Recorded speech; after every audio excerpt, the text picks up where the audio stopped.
Assalamualaikum warahmatullahi wabarakatuh. Mohon izin Pak Aris, izin ulang diri. Nama saya Muhammad Rosan Nurangi dari kelas meteorologi 5B, NPT 1122078. Dan pada video kali ini saya akan mencoba menjawab beberapa pertanyaan terkait materi fisika awan. Langsung saja masuk pertanyaan pertama. Di sini saya akan mencoba menjelaskan tentang diagram mikrofisis awan. Oke, jadi untuk diagramnya adalah sebagai berikut, di mana sebenarnya diagram ini mencoba menjelaskan tentang bagaimana proses pembentukan dari droplet awan pada awan-awan konveksi, dan juga kaitannya dengan jumlah CCM atau cold condensation nuclei di wilayah tersebut. Dan untuk sumber dari diagram ini sendiri, sebenarnya saya mengambil dari artikel ilmiah yang ditulis oleh Mr. Daniel Rosenfeld, di mana sebelumnya blog ini juga sudah banyak menulis terkait tentang mikrofisis awan gitu. Dan juga untuk diagram ini disitasi dari tulisan-tulisan beliau sebelumnya. Oke, nah mungkin sebelum saya lanjut ke pembahasan mengenai diagram ini sendiri, saya akan mencoba menjelaskan tentang tahapan-tahapan dari pembentukan droplet awan, yang dimana beliau di sini membagi menjadi 5 tahapan. Yang pertama di sini ada diffusion yang dilambangkan dengan huruf D, lalu ada collision coalescence dilambangkan dengan huruf C, lalu ada warm rainout yang dilambangkan dengan huruf R, ada mixed phase dilambangkan dengan huruf M, dan juga glaciation yang dilambangkan dengan huruf G. Nah, oke, jadi saya mungkin akan mencoba menjelaskan tentang tahapan-tahapan pembentukan droplet awan tersebut.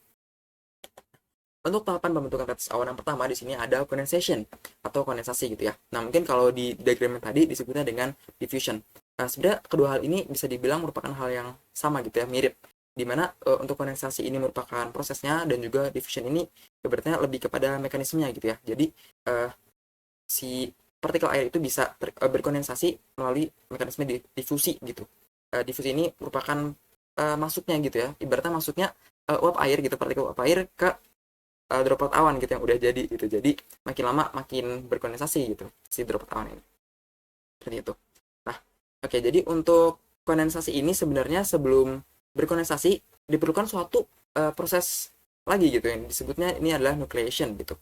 Dimana nucleation ini merupakan diperlukannya suatu inti kondensasi gitu ya. Ibaratnya kayak yang harus ada katalisnya gitu sebelum berkondensasi gitu. Dimana untuk inti kondensasi ini juga ada dua jenis gitu ya. Pertama di sini ada yang homogeneous nucleation, di mana yang inti kondensasinya ini berupa partikel es gitu. Jadi ada perubahan fasa dari cair menjadi padat gitu. Namun biasanya untuk di alam sendiri, untuk homogeneous nucleation ini agak unlikely to happen gitu, agak jarang terjadi di fase-fase awal pembentukan droplet awan gitu. Karena ya saat fase awal ya tidak terjadi adanya perubahan fase gitu, agak sulit untuk terjadi. Nah, yang lebih sering terjadi di alam biasanya adalah yang jenis kedua, yaitu adanya heterogeneous nucleation atau inti kondensasi yang berupa misalnya kayak partikel-partikel aerosol seperti debu gitu, aerosol dari debu, atau misalnya kayak yang sering dilakukan untuk modifikasi cuaca, yaitu adalah penaburan garam gitu ya, penaburan partikel garam yang menjadi inti kondensasi dari droplet awan gitu. Nah, jadi untuk suatu awan itu berkondensasi gitu diperlukan adanya inti kondensasi. Nah, untuk yang heterogeneous nucleation ini biasanya kita menyebutnya dengan cloud condensation nuclei gitu ya, atau disingkat dengan CCN. Nah, namun sebenarnya untuk dalam sendiri proses kondensasi ini agak kurang efektif untuk awan droplet-droplet awan yang ukurannya itu besar gitu ya. Nah, untuk di artikel ilmiah tadi sendiri ini disebutkan bahwa untuk kondensasi ini efektif untuk awan droplet awan dengan ukuran kurang dari 14 mikrometer gitu ya. Nah, jadi ini kurang cocok untuk pembentukan droplet awan yang besar gitu. Agak kurang efektif. Jadi makanya untuk si droplet awan ini bisa berkembang menjadi lebih besar, nggak cukup nih hanya dengan mengandalkan si condensation gitu. Diperlukan adanya proses-proses lain. Dimana contohnya di sini ada yang kedua, yaitu collision and coalescence gitu. Ini kalau di bahasa Indonesia kan mungkin collision artinya tumbukan gitu ya, dan juga coalescence atau gabungan.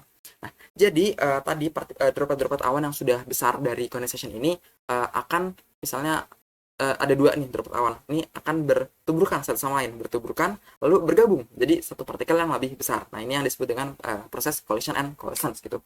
Nah, namun pada kenyataannya sebenarnya di alam itu nggak selalu yang namanya collision atau tuburkan itu bergabung, bercoalescence gitu ya. Nah, karena kadang misalnya ada dua partikel yang bertuburkan ini, droplet awan yang bertuburkan ini, kadang ada yang malah mental satu sama lain gitu, malah saling tolak menolak. Ada juga yang kadang bertuburkan lalu pecah menjadi droplet awan yang lebih kecil gitu ya.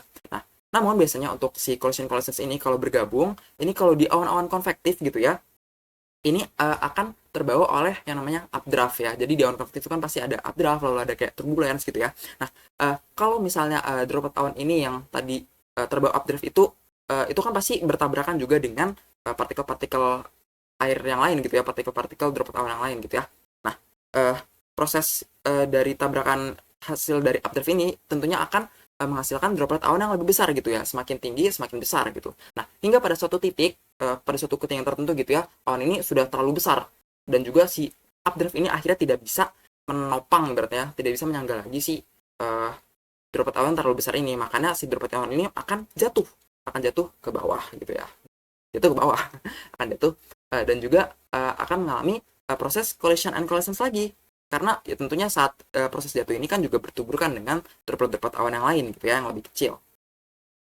uh, Droplet awan ini akan berkembang menjadi droplet yang lebih besar, lama-lama akan menjadi tetes hujan gitu ya. Nah, proses ini yang disebut dengan warm rainout itu. Nah, biasanya untuk warm rainout ini terjadi di awan-awan yang hangat, yang dimana memang dropletnya itu tidak mencapai freezing point gitu.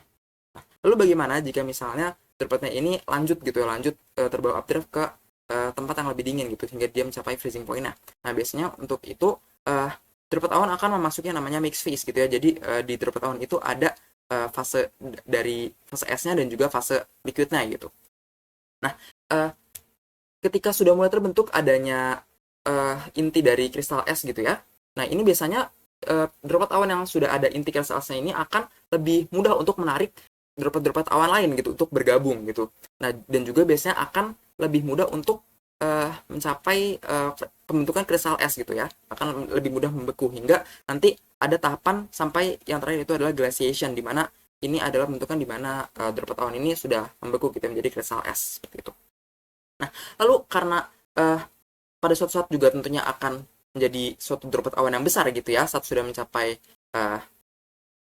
titik tertentu gitu ya, dia juga akan jatuh kalau sudah terlalu besar. Nah, kalau tadi dari warm rainout ini hasilnya adalah tetes hujan gitu ya, adalah presipitasi berupa hujan. Nah, dari proses mixed phase dan juga glaciation ini yang sudah ibaratnya droplet awan ini sudah membeku, itu nanti presipitasinya tentunya akan berbeda dengan si warm rainout ini.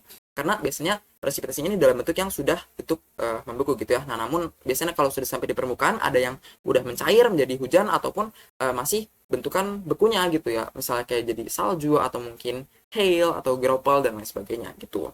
Nah, oke, jadi untuk pembentukan dari tahap-tahap pembentukan droplet awan gitu. Nah, oke, jadi kita mungkin langsung masuk ke pembahasan dari diagramnya gitu. Oke, sekarang kita masuk ke pembahasan diagramnya. Di sini untuk sumbu X ini menggambarkan tentang seberapa besar ukuran droplet awan gitu ya. Ini merupakan jari-jari efektif dari droplet awan. Lalu untuk yang sumbu Y ini menggambarkan suhu dari lingkungannya.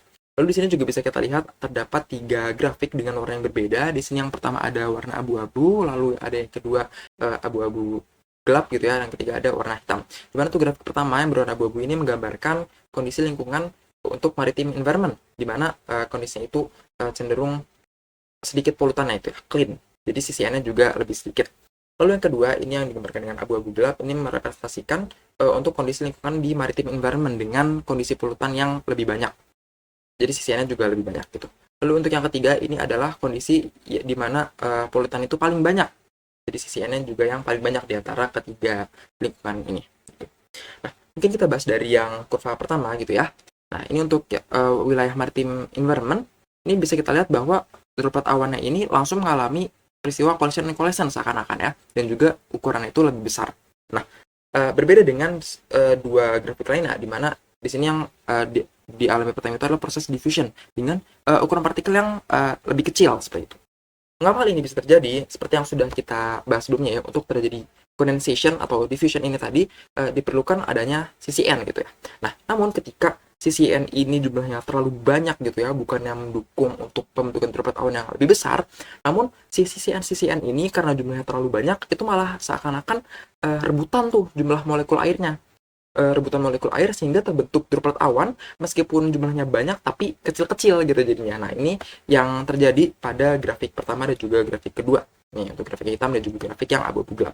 Nah, ketika di wilayah maritime environment yang CCN-nya cenderung sedikit gitu ya, karena CCN-nya sedikit, mereka tuh kayak leluasa gitu ya untuk mengambil si molekul-molekul air gitu. Jadi yang terbentuk adalah droplet yang langsung besar walaupun memang jumlahnya itu sedikit gitu. Nah, makanya karena ukuran droplet yang besar tersebut ini cukup efektif untuk langsung mengalami collision and coalescence gitu. Tapi tetap mengalami diffusion sebenarnya. Nah, jadi itulah mengapa seakan-akan ini kayak langsung loncat ke collision on collisions, karena memang ukuran dropletnya yang dari awal itu cenderung lebih besar dibandingkan kedua grafik lainnya. Lalu untuk si maritime environment ini juga dia mengalami warm rain out karena tadi ukuran dropletnya sudah tumbuh lebih besar ya dari collision on collisions. Nah, dia makanya bisa mengalami si warm rain out ini karena di ketinggian itu sudah terlalu besar dan bisa jatuh dalam bentuk masih liquidnya gitu ya. Berbeda dengan kedua grafik lainnya di mana karena ukuran partikelnya masih terlalu kecil gitu ya, malah langsung masuk ke fase mixed phase gitu ya, tidak mengalami warm rain out. Nah, bahkan untuk di grafik yang pertama, grafik yang hitam ini dia tidak mengalami collision and coalescence karena tadi partikelnya terlalu kecil gitu ya, jadi belum sempat untuk menjadi tumbuh besar untuk bertabrakan gitu ya, dia langsung lanjut ke mixed phase gitu ya dengan ukuran partikel yang cenderung lebih kecil daripada yang lainnya. Lalu partikel droplet-droplet awan ini akan lanjut untuk ke tahap selanjutnya yang terakhir, yaitu adalah proses glaciation. Nah, mungkin jadi itu sih penjelasan singkat mengenai diagram mikrofisis awan ini. Seperti itu. Mungkin kita bisa lanjut ke pertanyaan yang kedua. Oke, kita lanjut ke soal nomor 2. Di sini saya akan mencoba menjelaskan tentang curvature effect, solid effect, dan juga Floer curve, di mana sebenarnya hal-hal tersebut saling berhubungan satu sama lain. Oke, yang pertama adalah tentang curvature effect, di mana ini merupakan suatu efek yang terjadi dalam droplet awan gitu. Jadi semakin besar kelengkungan dari tetes awan akan semakin mudah untuk tetes tersebut menguap gitu. Nah, untuk curvature effect ini juga biasa disebut dengan Kelvin effect karena sebenarnya dasarnya adalah dari persamaan Kelvin atau Kelvin equation. Jadi apa maksudnya sebenarnya semakin besar kelengkungan tetesan awan? Nah, ini hubungannya adalah dengan seberapa besar ukuran dari tetesan awan itu sendiri. Jadi apabila tetesan awan itu kecil, itu kan seakan-akan permukaannya ini sangat melengkung gitu ya. Nah, ini artinya adalah semakin besar kelengkungan. Jadi semakin besar kelengkungan artinya semakin kecil dari ukuran dari droplet awan.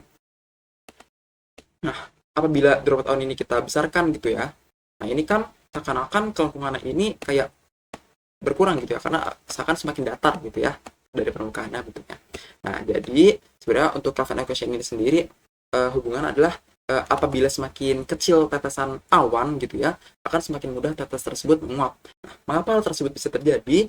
Bisa kita bayangkan apabila suatu droplet awan ini memiliki ukuran yang kecil gitu ya, partikel yang ada di dalamnya itu kan semakin sedikit gitu ya, yang dimana berarti untuk molekul-molekul yang ada di permukaannya ini juga akan berikatan dengan molekul yang lebih sedikit, sehingga tegangan permukaan yang diberikan juga lebih lemah gitu ya daripada droplet awan yang ukurannya lebih besar, yang dimana lebih banyak molekul di dalamnya, sehingga untuk molekul yang ada permukaan ini berikatan dengan molekul dengan jumlah yang lebih banyak seperti itu. Jadi tegangan permukaan yang dihasilkan juga lebih kuat, jadi nggak mudah untuk droplet tersebut menguap seperti itu. Nah, ini bisa dijelaskan melalui Kelvin equation ini sendiri, di mana semakin besar radius dari droplet, maka akan semakin besar untuk tegangan permukaannya, dan akan semakin kecil untuk si tekanan uap jenuhnya atau ES-nya ini ya. Sebenarnya tekanan uap jenuh ini hubungannya adalah dengan semakin mudahnya jadi semakin besar tekanan uap jenuh itu semakin mudah untuk droplet tersebut menguap. Nah, karena si radius ini makin besar justru malah tekanan uap jenuhnya makin kecil, berarti akan semakin sulit untuk droplet tersebut menguap. Nah, ini bisa dijelaskan dengan si kurva ini juga ya, bahwa apabila si droplet ini ukurannya kecil, dibutuhkan suatu kejenuhan yang sangat-sangat jenuh gitu ya, tekanan uapnya sangat besar gitu ya, tekan uapnya sangat besar untuk mempertahankan kondisi si dropletnya ini agar tidak menguap seperti itu. Nah, namun apabila ukuran dari droplet ini semakin besar, kondisi kejenuhan lingkungan ini yang dibutuhkan semakin kecil gitu, nggak perlu terlalu jenuh. Jadi bisa sampai mendekati 100% saja sudah cukup untuk membuat droplet tersebut tidak menguap seperti itu. Nah, lalu untuk yang kedua ini ada solid effect atau disebut juga dengan Raoult effect gitu ya. Nah, jadi untuk solid effect ini menjelaskan semakin banyak partikel terlarut dalam tetes awan akan semakin rendah untuk tekanan uap jenuhnya. Nah, berarti semakin banyak partikel terlarut akan semakin sulit untuk partikel itu menguap gitu ya. Intinya sebenarnya seperti itu. Nah, jadi kan itu bisa terjadi apabila si awan ini kan tadi kita butuh inti kondensasi ya untuk berkondensasi. Nah, biasanya si inti kondensasinya ini juga akan ikut terlarut dalam droplet awannya itu. Jadi justru malah akan semakin bagus apabila banyak yang terlarut, karena akan semakin sulit untuk droplet awan itu untuk menguap seperti itu. Nah, untuk hubungan dari Raoult effect dan juga Kelvin effect tadi itu bisa dijelaskan melalui suatu kurva yang disebut dengan Floer curve gitu ya. Nah, jadi bisa dilihat ya bahwa di sini untuk Kelvin effect ini diwakili dengan warna hijau dan juga Raoult effect diwakili dengan berwarna merah. Nah, ini apabila yang bekerja itu seharusnya cuma si Kelvin effect tadi gitu ya, itu ukuran partikel awan yang kecil ini membutuhkan saturasi yang sangat-sangat tinggi gitu untuk mempertahankan agar si droplet awan tersebut tidak menguap seperti itu, dan akan menurun sesuai dengan membesarnya radius dari droplet awan. Nah, begitu pula apabila yang bekerja hanya dari Raoult effect gitu ya, dari yang radiusnya rendah, ini kan berarti partikel zat terlarutnya itu masih lebih banyak ya radiusnya dibanding air murni, dia justru akan makin naik apabila si diameter dari droplet awan itu makin besar. Kalau makin besar diameter droplet awan itu kan berarti perbandingan air murni itu justru malah semakin besar gitu ya daripada zat terlarutnya. Nah, makanya dibutuhkan kejenuhan yang lebih tinggi gitu ya ibarat. Nah, untuk mempertahankan agar si air tersebut tidak menguap gitu dan akan berhenti di satu gitu. Jadi kalau sudah mencapai 100% ini sudah cukup untuk membuat agar si droplet awan tersebut tidak menguap. Nah, jadi apabila terjadi kesetimbangan antara Raoult effect dan juga Kelvin effect, nah inilah yang digambarkan dengan Euler curve gitu ya. Jadi biasanya kan untuk droplet awan terkondensasi gitu ya, ada si inti kondensasi tadi yang dimana pastinya berarti ada zat terlarut gitu. Nah, harusnya apabila yang bekerja hanyalah Raoult effect, ini kan grafiknya di sini gitu ya. Nah, namun karena ada efek dari si Kelvin effect tadi, ini grafiknya bergeser. Jadi walaupun dropletnya ini tidak belum terlalu besar gitu ya, namun diperlukan kejenuhan yang sudah lebih tinggi gitu daripada seharusnya, daripada yang bekerja cuma si Raoult effect karena adanya si Kelvin effect tadi, karena ukuran partikelnya masih kecil gitu ya, jadi butuh kejenuhan yang lebih besar. Nah, ini akan masih naik terus sampai di titik kritis ini. Nah, kalau udah sampai di titik kritis ini, nanti si Kelvin effect ini akan semakin melemah dan mengikuti grafik ini ya. Grafik ini sampai nanti akhirnya akan stabil di kondisi saturation di angka 100% gitu. Sudah cukup untuk mempertahankan agar droplet awan ini tidak menguap seperti itu. Jadi sebenarnya kalau curve ini cuma menjelaskan hubungan antara Kelvin effect dan juga Raoult effect tadi dalam droplet awan. Oke, jadi mungkin itu untuk penjelasannya. Bisa kita lanjut ke pertanyaan yang ketiga. Oke, di sini kita masuk ke persoalan nomor 3. Di sini saya akan mencoba menjelaskan tentang modifikasi dari teori partikel udara. Namun, sebelumnya saya mohon maaf, saya tidak akan bahas tentang perhitungannya, namun lebih kepada penjelasan dari modifikasi teorinya saja. Gitu. Jadi, untuk pertama, kita harus tahu apa itu partikel teori ini sendiri. Jadi, partikel teori ini sendiri seperti sebuah konsep pendekatan di mana kita mempelajari untuk udara ini bergerak di atmosfer dalam bentuk partikel-partikel gitu. Nah, makanya ini disebut dengan partikel teori. Nah, di mana untuk konsep pendekatan ini dilakukan beberapa asumsi untuk mempermudah perhitungannya gitu. Nah, di mana untuk asumsi yang pertama di sini ada particle does not disturb or interact with environmental air. Nah, jadi ibaratnya particle ini seperti terisolasi dari lingkungannya. Jadi nggak ada interaksi antara particle dengan lingkungannya seperti itu. Nah, lalu asumsi yang kedua adalah particle memiliki sifat yang sama dalam keseluruhan particle tersebut. Has uniform properties throughout gitu ya. Jadi seluruh particle itu memiliki sifat yang sama. Nah, lalu yang ketiga ada pressure instantly adjust to pressure of surroundings. Jadi tekanan saat partikel bergerak naik turun gitu, dia akan menyesuaikan tekanannya dengan tekanan di sekitarnya gitu. Nah, namun ternyata dengan dilakukannya asumsi-asumsi ini untuk mempermudah perhitungan, ditemukan suatu masalah nih ternyata. Ditemukan bahwa nilai vertical velocity itu terlalu tinggi gitu ya, terlalu cepat. Nah, ini disebabkan karena acceleration dari buoyancy force-nya juga terlalu cepat gitu. Nah, maka dari itu perlu dilakukan beberapa modifikasi untuk memperbaiki particle teori ini agar lebih mendekati keadaan yang sebenarnya gitu.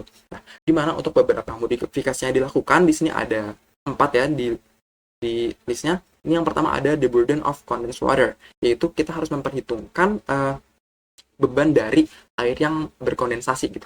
Jadi kan ketika air ini berkondensasi dalam parcel itu kan akan menambah ibaratnya beban dari si parcelnya ini. Nah, semakin banyak air yang berkondensasi ini kan berarti akan semakin naik ya untuk densitas dari si parcel, yang berarti membuat parcel ini akan bergerak turun gitu.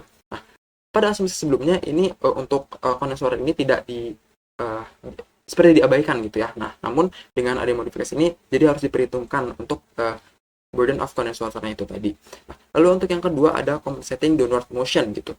Nah, jadi saat parcel ini bergerak naik atau turun, kita anggap saja parcel ini bergerak naik gitu ya.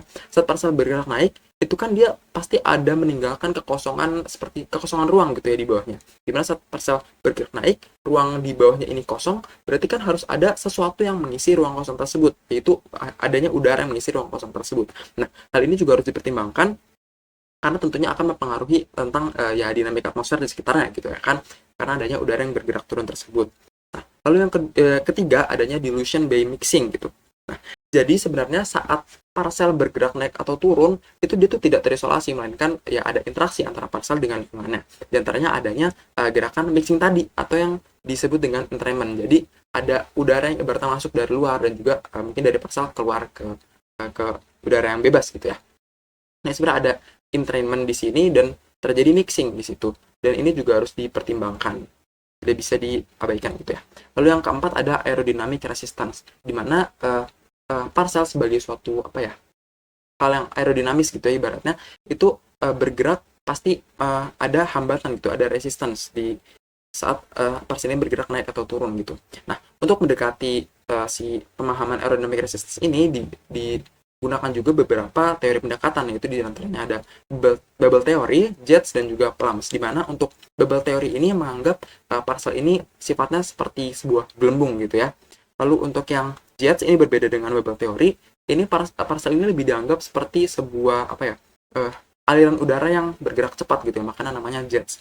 Dan juga yang terakhir ada pendekatan teori Plum, yaitu di mana parsel ini dianggap seperti sebuah udara yang bergerak naik perlahan ke atas seperti asap gitu, maka namanya adalah Plums. Nah, mungkin itu untuk sekilas tentang modification dari parsel teori yang dimana dibutuhkan agar parsel teori ini semakin mendekati dengan keadaan sebenarnya, seperti itu.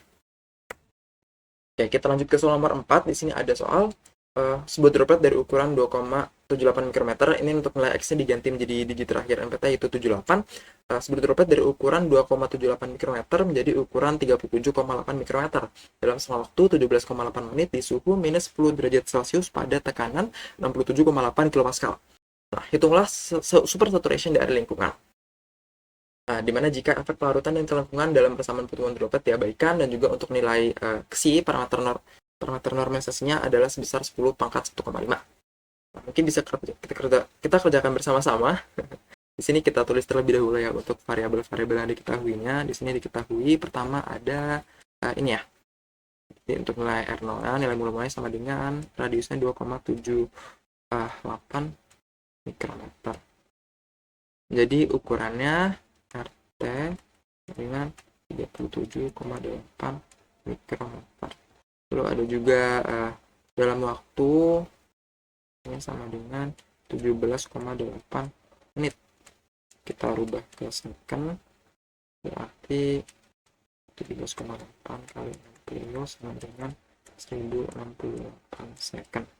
Lalu juga ada variabel suhu sama dengan min 10 derajat Celcius sama dengan 293 Kelvin. Ada juga tekanan, mana untuk P berarti sama dengan 67,8 kilopascal.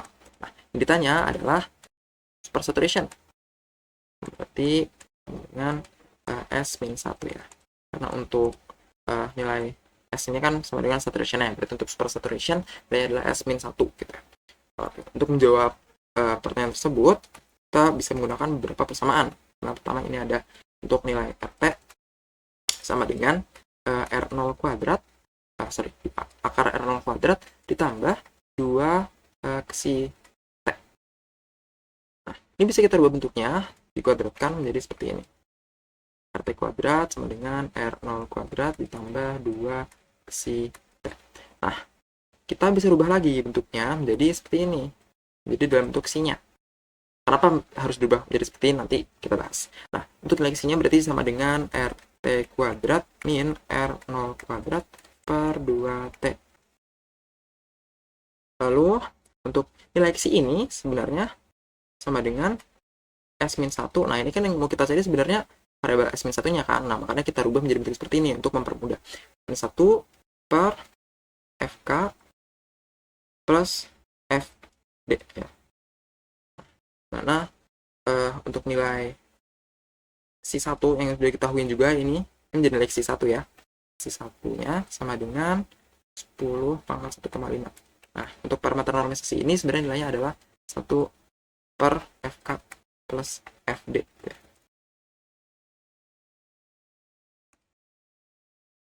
Oke. Nah, ini bisa kita rubah berarti kan bentuknya. Untuk ini kan sama-sama ada suku 1 per FK plus FD-nya kan. Nah, berarti kita bisa rubah menjadi seperti ini. Untuk nilai Xi sama dengan S-1 dikali Xi1. Nah, karena kita mau mencari nilai S-1-nya, maka kita rubah lagi bentuknya menjadi seperti ini. S-1 sama dengan Xi per Xi1 gitu ya. Nah, ini kita hitung dulu makanya untuk Xi-nya sama dengan berapa. Ini kan tinggal kita masukkan aja sebagai bentuk RT kuadrat itu nilainya adalah sama dengan 37,8 kuadrat min R0 kuadrat 2,78 meter kuadrat. Taruh tulisnya juga deh biar kuadrat tambah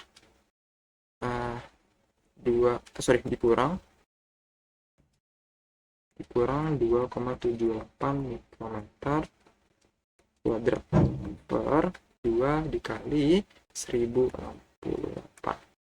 Nah, ini ditemukan untuk nilai Xi-nya sama dengan 0,665 mikrometer per second. Nah, ini tinggal kita masukin ke sini. Jadi kan untuk Xi-nya 0,665 mikrometer kuadrat per second per 10 pangkat 1,5. Nah, ini bisa kita hitung pakai kalkulator. Nilainya sama dengan sekitar 0,021.